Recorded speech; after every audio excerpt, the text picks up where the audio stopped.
Graham Gillam. No, that's not right. Yes, it is. Graham Gillam, welcome to the programme. Thank you, Gareth. Nice to be here. Sound as if you're happy to be here. I'm happy to be here. God, you wouldn't think so.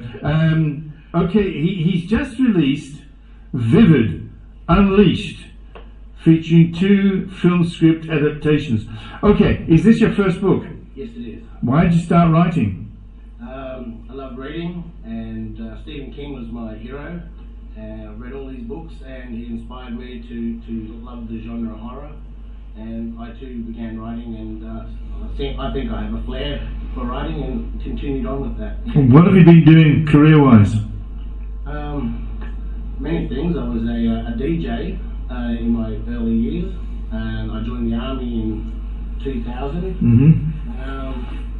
I served in East Timor, and once I got home, I had a few problems with coming back into society. And most people who've been most soldiers do have problems, don't they? Yes, it's a big leap to come back from the army into civilian world. I don't get how big a leap that is. But, yeah.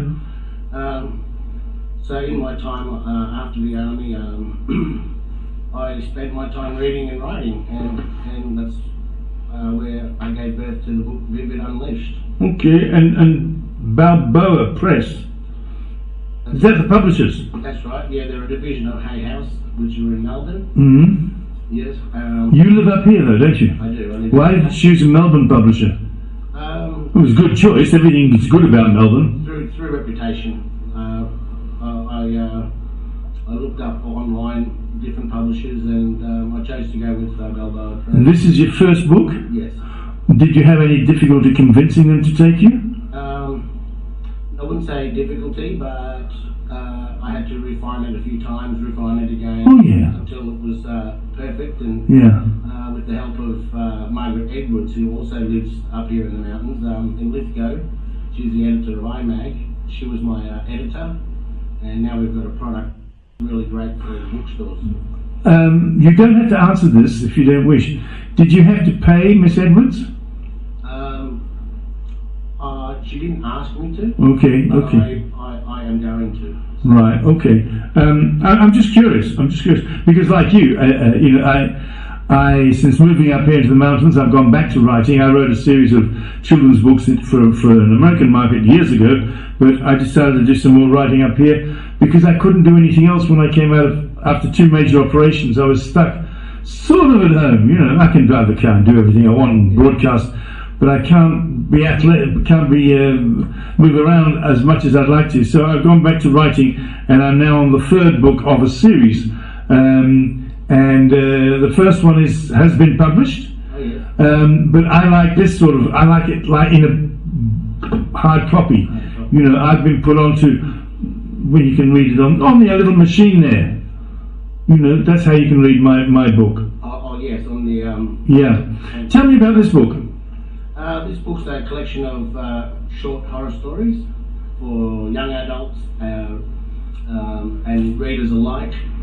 I've written the short stories in the horror genre, and through my time at Sydney Film School, I learned how to write screenplays. Right.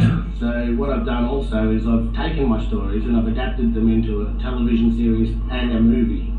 So I think I give the reader more through not just through my characters, but bringing them to life in the screenplay.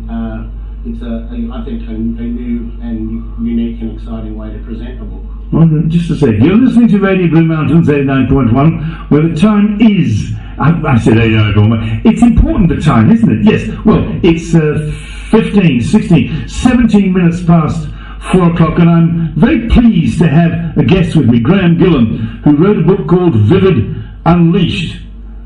Now, what confuses me is that on the cover it says featuring 2 film script adaptations, and he doesn't read. He can write film scripts, but he writes scary books, and I suppose you get scary books on films as well. You do, don't you? In fact, some of them I say is a load of, I can't use that C word, can I? Never mind. All right. It begins with C and finishes with P, so don't think I'm saying anything rude. have you had any luck getting any of your screens material taken? I'm in 3 international screenplay competitions as we speak. Good. So I'm trying to get it out there on social media, through Facebook and Twitter. Slowly gathering a following. So that's as far as the screenplays have moved. But good. The book itself is now available in all good bookstores up in the mountains here. It's in Glee Books, Megalon Books, Katoomba Books, The Turning Page in Springwood, and Reader's Heaven in Lithgow. Okay, Turning Page in Springwood. Well, they have did very well with my first book up here, and they're very nice people. In fact, Alan and Annie come here on my program at the end of every month to talk about what books are through and things like that. I would suggest you go next time you're in there. Try and introduce yourself to Alan or Annie. They're the owners. I have met Annie. You have? Okay. Well, go back and tell them you've been on my program, and I gave you more than a quarter of an hour, and then they'll know, well, you must have been okay with me. And they will look after you, believe me. Thank you. You know, also what they like is authors who are prepared to say, well, you got my books, I'm happy to come and sit here and sign them. That was the next thing I was going to say. Throughout August and September, throughout these bookstores, I'm going to organise book signings and like book launches in each of those bookstores. The last series I did for America, also we had it published in Melbourne, and the publicist put me into department stores and shopping centres.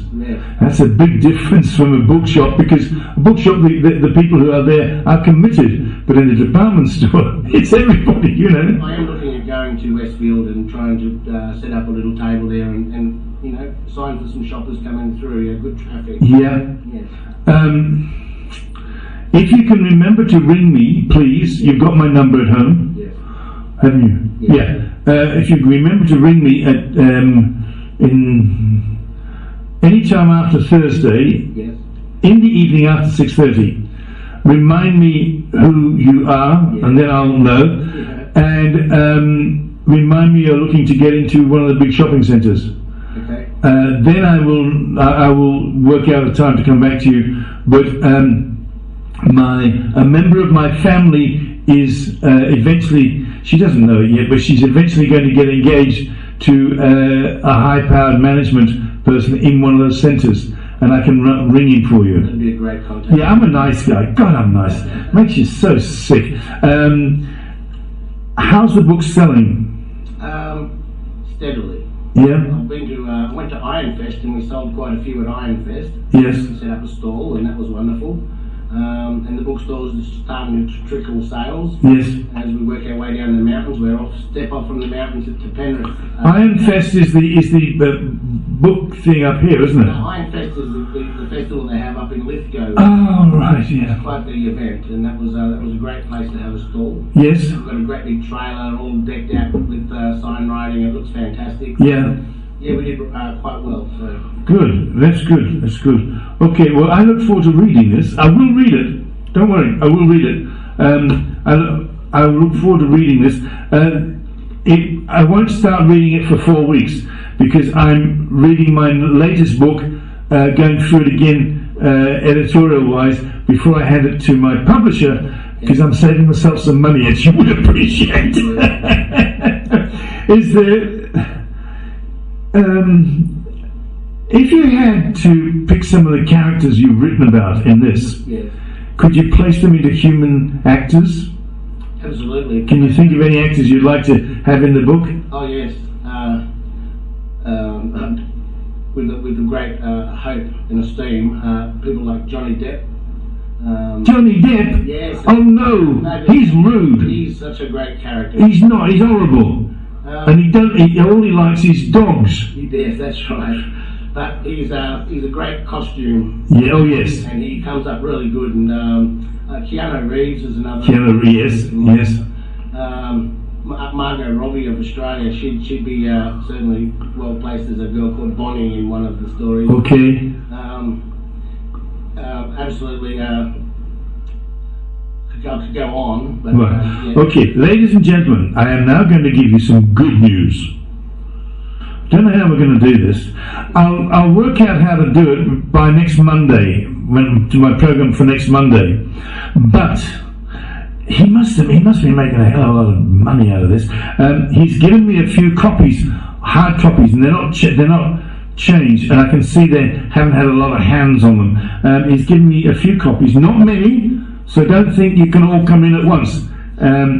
But I'll work out something by next Monday, and I will have a telephone. You can telephone me in the studio. I will have a telephone system where you ring at a certain time, and if you ring and speak to me and mention the name of the book, then you get it.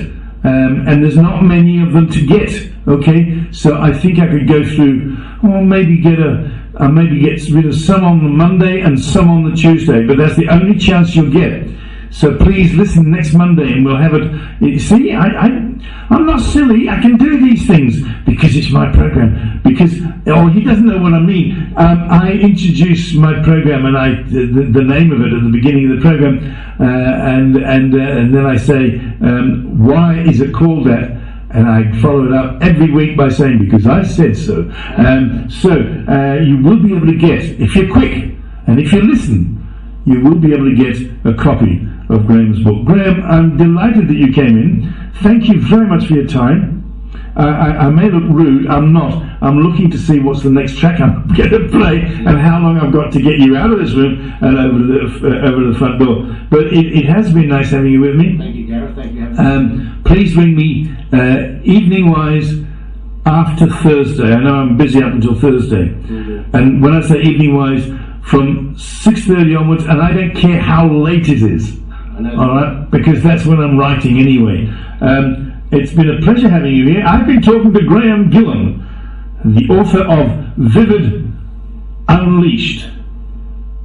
He's got a T and a 3 at the beginning of Unleashed, and I don't like it, but I can't tell him that yet, you see. And it's selling well, and he's got a better photograph at the back of the book than he looks now.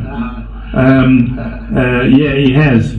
And yeah, he's the inventor of a cable koala. Oh, I don't want to know all about that. All right, time on Radio Blue Mountains is 60. No, it's not. Wait a minute. 5. It's 26 minutes past 4 o'clock, and I'm saying farewell to Graham Gillam. Thank you, Gareth. Thank you for having me on. My pleasure.